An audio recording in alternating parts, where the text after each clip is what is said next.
Heart beat scan ఒక్క second లోనే world class 640 slice CT scan ఇప్పుడు మీ విస్టా ఇమేజింగ్ బంజారా హిల్స్ లో.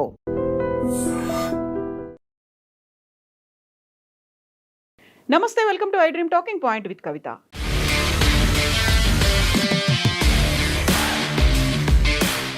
మిడిల్ ఈస్ట్లో నెలకొన్న ఉద్రిక్తతల వల్ల అంతర్జాతీయంగా ముడి చమురు ధరలు పెరగడంతో భారత్లో పెట్రోల్ డీజిల్ ధరల పెంపు అనివార్యంగానే కనిపిస్తోంది. అయితే దేశంలో 60 రోజులకు సరిపడా ఇంధనం, 45 రోజులకు సరిపోయేంత ఎల్పిజి నిల్వలు ఉన్నాయి అని కేంద్ర మంత్రి రాజ్నాథ్ సింగ్ చెప్పినప్పటికీ కూడా ధరల పెరుగుదల భయం, ఆందోళనలు ఇప్పుడు దేశవ్యాప్తంగా వ్యక్తమవుతున్నాయి. మధ్యప్రాచ్య దేశాల్లో నెలకొన్న అస్థిరత ఇప్పుడు భారతీయ వాహనదారులకు కంటి మీద కునుకు లేకుండా చేస్తోంది. అంతర్జాతీయ మార్కెట్లో ముడి చమురు ధరలు 50% మేర పెరిగినప్పటికీ మన దేశంలో పెట్రోల్ 94.77 రూపాయలుగా ఉంటే డీజిల్ 87.67 వద్దే కొనసాగుతున్నాయి. అయితే ఈ ధరలను ఇలాగే కొనసాగించడం ప్రభుత్వ చమురు సంస్థలకు తలకు మించిన భారంగా మారుతోంది. ప్రధాని మోదీ దేశ ప్రజలను ఉద్దేశించి చేసిన ప్రసంగంలో ఇంధనాన్ని ఆదా చేయాలని కోరడం రాబోయే భారీ ధరల పెంపునకు సంకేతంగా నిపుణులు భావిస్తున్నారు. పశ్చిమాసియా సంక్షోభం నేపథ్యంలో కేంద్ర రక్షణ శాఖ మంత్రి రాజ్నాథ్ సింగ్ కీలక వ్యాఖ్యలైతే చేశారు. సప్లై చైన్ను కాపాడడానికి, ఇంధన సరఫరాలకు అంతరాయం కలగకుండా చూసేందుకు భారత్ పటిష్టమైన చర్యలు చేపట్టిందని కేంద్ర మంత్రి చెబుతున్నారు. ప్రపంచ అస్థిరతను ఎదుర్కోవడానికి ప్రభుత్వం సముద్ర భద్రతకు, ఆర్థిక స్థిరత్వానికి ప్రాధాన్యం ఇస్తోందని స్పష్టం చేశారు. భారతదేశ విదేశీ మార్కెట్ నిల్వలను పరిరక్షించే ప్రయత్నాల్లో భాగంగా ఇంధన వినియోగాన్ని తగ్గించాలన్న ప్రధాని నరేంద్ర మోదీ చేసిన విజ్ఞప్తిని అమలు చేసేందుకే పటిష్టమైన చర్యలు తీసుకోవాలని రాజ్నాథ్ సంబంధిత అధికారులను ఆదేశించారు. భారత్ వద్ద 60 రోజులకు సరిపడా ముడి చమురు, సహజ వాయువు, 45 రోజులకు సరిపడా ఎల్పిజి నిల్వలు ఉన్నాయనేటువంటి మాటని కేంద్ర ప్రభుత్వం అయితే చెప్తోంది. బట్ ఇప్పటిదాకా 1,00,000 కోట్ల రూపాయల భారీ నష్టం ఇంధన కంపెనీలకు వచ్చినట్టుగా అంచనాలు వేస్తున్నారు.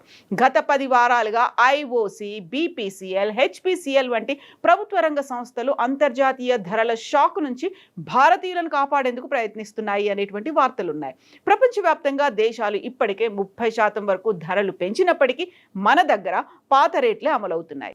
దీనివల్ల ఈ సంస్థలకు రోజుకు 1600 నుంచి 1700 కోట్ల రూపాయల వరకు వస్తోంది. ఇప్పటి వరకు ఈ మొత్తం నష్టం 1,00,000 కోట్లు దాటిపోయింది. చమురు సంస్థల దగ్గర ఉన్న నిధులు తగ్గిపోతుండడంతో ఇక పాత ధరలకే ఇంధనాన్ని విక్రయించడం అసాధ్యమని తెలుస్తోంది.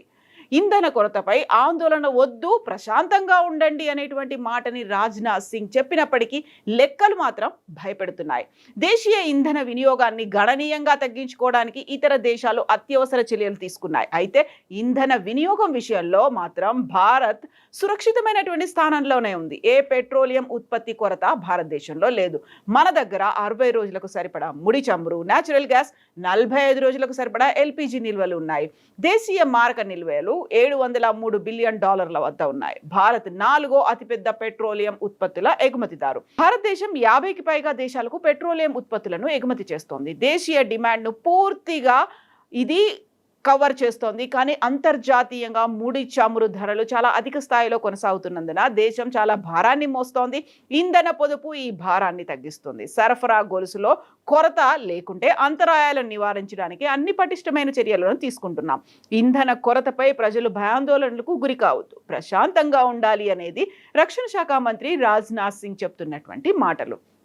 అయితే ప్రభుత్వ జోక్యంతో పాటుగా ఎక్సైజ్ డ్యూటీ కోత కూడా ఉండబోతోంది అనేటువంటి వార్తలు వస్తున్నాయి. చమురు ధరల భారాన్ని తగ్గించేందుకు కేంద్ర ప్రభుత్వం ఇప్పటికే ఎక్సైజ్ డ్యూటీని తగ్గించింది. పెట్రోల్ పై అదనపు ఎక్సైజ్ డ్యూటీని 13 రూపాయల నుంచి 3 రూపాయలకు, డీజిల్ పై 10 రూపాయల నుంచి 0కు తగ్గించడం వల్ల నెలకు ప్రభుత్వానికి 14,000 కోట్ల ఆదాయం తగ్గుతోంది. ఇంత చేస్తున్నా కూడా అంతర్జాతీయంగా ముడి చమురు ధరలు పెరగడం వల్ల కరెంట్ అకౌంట్ డెఫిసిట్ సమస్య తలెత్తుతోంది. దీనివల్ల ఆర్థిక భద్రతను కాపాడడం కోసం ధరల పెంపు అనేది ఇప్పుడు కేవలం ఒక పొలిటికల్ నిర్ణయంగా మాత్రమే మిగిలింది. ప్రభుత్వం ఎప్పుడు పచ్చ జెండా ఊపితే అప్పుడు ధరలు పెరగడం ఖాయం. దీంతో అన్ని రంగాలపై ఈ ప్రభావం కనపడే అవకాశం ఉందని తెలుస్తోంది. అంటే రాబోయే రోజుల్లో, అంటే అతి తక్కువ సమయంలోనే ధరలు పెరగొచ్చు అనేటువంటి ఇండికేషన్స్ వస్తున్నాయి. అయితే దీనివల్ల రాబోయేటువంటి సవాళ్లు ఎలా ఉండబోతున్నాయి? చమురు సంస్థల ఆర్థిక స్థితి దెబ్బతింటుంది. అది భవిష్యత్ పెట్టుబడులపై ప్రభావం చూపించబోతోంది. రిఫైనరీల విస్తరణ, ఇథనాల్ బ్లెండింగ్, ఫ్యూయల్స్ వంటి క్లీన్ ఎనర్జీ ప్రాజెక్టులకి నిధుల కొరత ఏర్పడే ప్రమాదం ఉంటుంది. జపాన్, బ్రిటన్ వంటి దేశాలు ఇప్పటికే ధరలను భారీగా పెంచాయి. భారత్లో ఇప్పటి వరకు నియంత్రణలో ఉన్నప్పటికీ కూడా ముడి చమురు దిగుమతుల్లో 40% ఈ సంక్షోభం వల్ల ప్రభావితం అవుతుండడంతో పరిస్థితి సీరియస్గానే ఉంది. వాహనదారులు ఇకపై పెరిగే ధరలకు సిద్ధంగా ఉండాలని నిపుణులు హెచ్చరిస్తున్నారు. ఏదేమైనా ఉరిమి మంగళం మీద పడ్డట్టుగా America president Donald Trump start చేసినటువంటి గల్ఫ్ వార్ ఇప్పుడు ప్రపంచ దేశాలపై ప్రభావం చూపించే అవకాశం ఉంది.